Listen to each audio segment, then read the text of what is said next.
नमस्कार. आज आपण पित्ताविषयी जाणून घेऊया.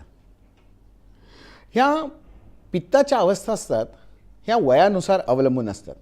जसं वाताचं वय जे असतं ना, हे अगदी म्हातारपणी वृद्धावस्थेमध्ये ज्येष्ठ नागरिकांचं जे वय असतं हे वाताचं वय असतं. पित्ताचं वय हे तारुण्याचं वय असतं. गरम डोक्याचे म्हणतो ना का आपण, हे गरम डोक्याचे म्हणजे ही पित्ताची प्रकृती. आणि कफाची प्रकृती ही बालकं असतात ना, ही सगळी कफमय असतात. त्यांना साध्या साध्या कफांचे आजार जास्त होत असतात. पित्ताची जी प्रकृती असते हे एक तर गरम डोक्याचे, त्यांची त्वचा एकदम तुकतुकीत असते, त्यांची नखं एकदम स्निग्ध असतात, यांचे केस एकदम चमकदार असतात, यांच्या चेहऱ्याकडे एक विलक्षण तेज असतं, यांची बुद्धी एकदम कुशाग्र असते, ह्यांना एक बुद्धीचं वलय निसर्गताच मिळालेलं असतं. म्हणजे यांच्याकडे सरस्वतीचा भरपूर वास असतो. एक गोष्ट एका शब्दात तवर्ण ताकभात पटकन कळून जातं. आणि जर ह्यांना उलटा प्रश्न विचारला तर मात्र यांचं डोकं सटकतं आणि मग म्हणतं तू माझ्या डोक्यात जाऊ नकोस. हे वाक्य ज्यांच्या तोंडात येतं ते समजावं आमची ही पित्ताची प्रकृती. जरा एक प्रश्न विचारला आणि त्याचं उत्तर जरा उलट्या सुलट्या स्वरूपात आलं की यांचं पित्त खवळलंच म्हणून समजा. ह्यांच्या खाण्यामध्ये जरा जरी तिखट पदार्थ आला तर यांची लगेच ॲसिडिटी वाढून येते. छातीत जळजळणं, उलटी झाल्यासारखं वाटणं, पोट फुगल्यासारखं वाटणं किंवा उमासे येत राहणं सारखं हे सगळं यांना होतं. ह्याला आपण ज्याला व्यवहारात ॲसिडिटी म्हणतो, ही सगळी ॲसिडिटी ह्यांची सगळ्या अंगातनं बाहेर पडत असते. ह्यांची तळपायाची कायम डोक्यात, ती डोक्यातच असते, तळपायात नसतेच. एवढे हे उष्ण प्रकृतीचे आणि उष्ण विचारांचे असतात. या पित्त प्रकृतीला आणखीन एक वैशिष्ट्य असतं की यांचं तेज महाभूत खूप असतं. ह्यांना भूक खूप लागते. कितीही खाल्लं तरी यांची भूक भागतच नाही. आणि हे अत्यंत चवीने खाणारे असतात ना, हे मेजवानीचे सगळे पाठ बघत असणार. ज्यांना कुकिंगची आवड आहे हे पित्त प्रकृती. ज्यांना पदार्थ वास घेतल्यानंतर अरे वा असं ज्यांच्या तोंडात येतं हे पित्त प्रकृती. वात प्रकृतीवाले जे असतात ना, हे ह्याच्यात काड्या घालत बसतील. अरे ह्याच्यात मीठ कमी झाले का की तिखट कमी झाले, मला काही कळतच नाही. ही वात प्रकृती. आणि पित्त प्रकृती नुसत्या वासावनं सांगेल ह्याच्यात मीठ कमी झालं, ही पित्ताची प्रकृती. आणि कफ प्रकृतीवाला नुसता शांतपणे खात बसेल, त्याच्यावर काही कमेंट करणार नाही. पित्ताची प्रकृती जी आहे ही खाईल भरपूर खाईल आणि काही वेळा ते पचवून सुद्धा टाकेल. जर त्याला वाताची जोड मिळाली तर मात्र ह्याला अनियमितपणा असेल, कधीतरी पचेल कधीतरी पचणार नाही आहे. कफाचा अनुबंध असेल तर तो नुसतं पोट डब्ब होऊन उगाच खाल्लं असं नंतर एका शब्दात त्याचा विल्हेवाट लावून टाकेल. पित्ताची प्रकृती जी असते ह्या प्रकृतीमध्ये विचार करण्याची क्षमता सगळ्यात जास्त असते.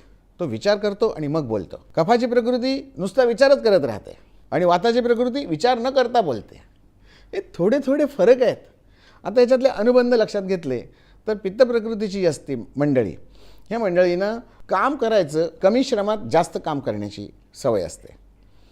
हे झालं पित्त प्रकृतीचं. ट्रीटमेंट काय करायची, चिकित्सा स्वरूपात काय बघायचं, तर पित्त प्रकृतीच्या माणसांनी सावध राहायचं. कशापासून? उन्हापासून सावध राहायचं, तिखट पदार्थांपासून सावध राहायचं, गरम डोक्याच्या माणसांपासून सावध राहायचं. म्हणजे ज्याचा नवरा पित्त प्रकृती आणि बायको पित्त प्रकृती, झालंच भांडण म्हणून समजा. एकाने शांत राहायचं, एकाने तलवार काढली तर दुसऱ्याने ढाल घ्यायची. आता ती ढाल कोणी घ्यायची हे ज्याचं त्याने ठरवून घ्यायचं. भांडणं व्हायला शक्यतो द्यायची नाहीत पित्त प्रकृतीवाल्यांनी, किंवा जिथे भांडण सुरू आहे तिथे सोडवायला सुद्धा जायचं नाही.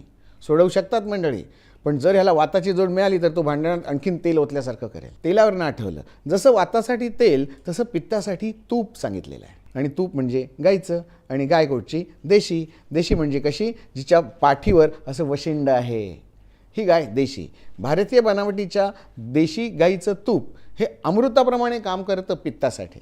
त्यामुळे ज्यांचं पित्त खूप वाढतं आहे, ज्यांना ॲसिडिटी वाढते, त्यांनी काय करावं? रोज सकाळी उठल्यानंतर 1 चमचा तूप साखर खावी आणि रात्री झोपताना सुद्धा 1 चमचा तूप साखर खावी. आणि जर वाटलंच तर अगदी थोडंसं घोटभर कडकडीत गरम गरम पाणी पिऊन झोपावं. म्हणजे हे तूप विरघळायला मदत होते. हे तूप लिव्हरमध्ये जाऊन तिथल्या पित्ताला कमी करण्यासाठी प्रयत्न करतं. आणि एकदा जर ह्या पित्ताला कमी करण्याची सवय लागली तर त्याचा उद्रेक जो होणार आहे तो होणार नाही. जसं आग लागल्यानंतर त्याच्यात पाणी किंवा त्याच्यावर वाळू घालायची, ह्या आगीमध्ये आणखीन जर तेल ओतलं तर आणखीन भडकणार आहे. आणि म्हणून जेव्हा मला भूक असते चांगली तेव्हा पहिल्यांदा गोड पदार्थ खाऊन घ्यावे. गोड पदार्थ हे पचायला जड असतात थोडेसे, त्यामुळे वाढलेल्या उष्णतेला, वाढलेल्या अग्नीला, वाढलेल्या भुकेला ह्या गोडाचं मिश्रण मिळालं की ती तात्पुरत्या स्वरूपात का होईना थोडीशी थंड होते. याचा अर्थ असा नाही की जेवणाच्या अगोदर सगळ्यांनी आईस्क्रीम खाल्लं पाहिजे. आईस्क्रीम हे थंड आहे, गोड आहे, कफाला वाढवणार आहे, तसंच वाताला वाढवणार आहे, पण पित्तावरचं चांगलं औषध म्हणायला काही हरकत नाही. परंतु कधी भर दुपारी 12 वाजता भूक लागली असताना आईस्क्रीम कधी खायचं नाही. हे जे पदार्थ आहेत हे युक्तीने वापरायचे असतात.